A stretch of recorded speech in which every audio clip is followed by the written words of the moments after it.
ओम नमो भगवते वासुदेवाय. सार्थ सुबोध ज्ञानेश्वरी.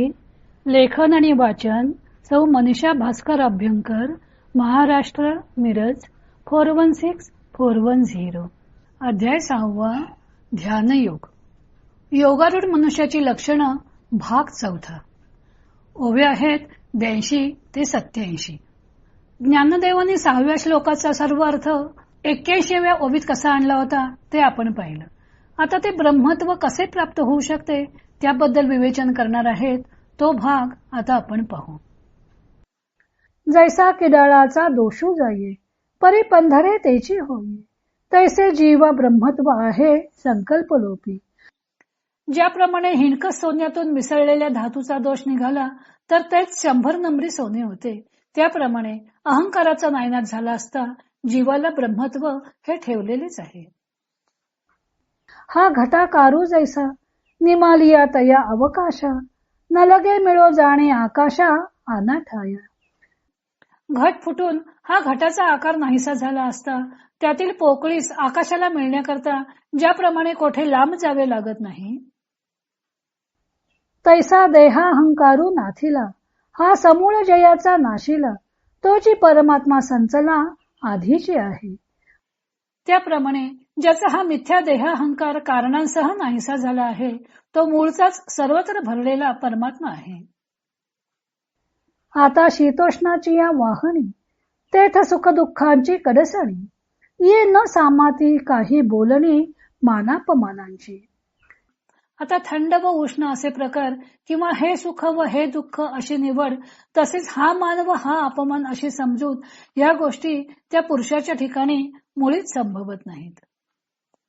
जे जिये वाटा सूर्यू जाये, तेयुते तेजाचे विश्व होये, तैसे तया पावे ते आहे तोची म्हणून. कारण की सूर्य ज्या मार्गाने जातो तितका जगाचा भाग प्रकाशित होतो, त्याप्रमाणे त्याला जे जे प्राप्त होईल ते त्याचेच स्वरूप आहे. म्हणून वर सांगितलेली द्वंद्वे त्याच्या ठिकाणी संभवत नाहीत. देखे मेघवनी सुटती धारा, तियान रूपती जैसिया सागरा, तैशी शुभाशुभे योगीश्वरा नवती याने. पहा, मेघापासून ज्या पावसाच्या धारा पडतात त्या ज्याप्रमाणे समुद्राला खोचत नाहीत, त्याप्रमाणे शुभाशुभे ही योगेश्वराच्या आत्मस्वरूपाहून भिन्न नसल्यामुळे त्या स्थित द्वंद्वे प्रतीत होत नाहीत. ज्ञानदेव आता ब्रह्मत्व प्राप्त करून कसं घेता येतं त्याचे स्पष्टीकरण करत आहेत. जीव हा वास्तविक परब्रह्मच आहे, म्हणजे तो परब्रह्मापासून बाजूला पडतो ते केवळ संकल्पांच्यामुळे. ज्ञानदेव म्हणतात की संकल्पांचा लोप झाला की जीव परमात्मा स्वरूप मूळचा आहेच.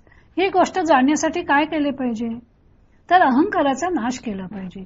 कोणतीही गोष्ट शुद्ध करायची असेल तर त्यातील अशुद्धी काढून टाकावी लागते. धान्य निवडणे म्हणजे त्यातील खडे बाजूला करणे. शुद्ध सोने प्राप्त करायचे असेल तर त्यातील हिणकस भाग काढून टाकणे. तसेच जीव हा वास्तविक परमात्मा स्वरूप असूनही अहंकारामुळे तो आपल्याला वेगळा मानू लागतो.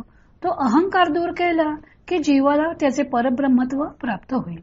हा अहंकार म्हणजे जणू घट आहे, जीवाभोवती असणारे आवरण आहे.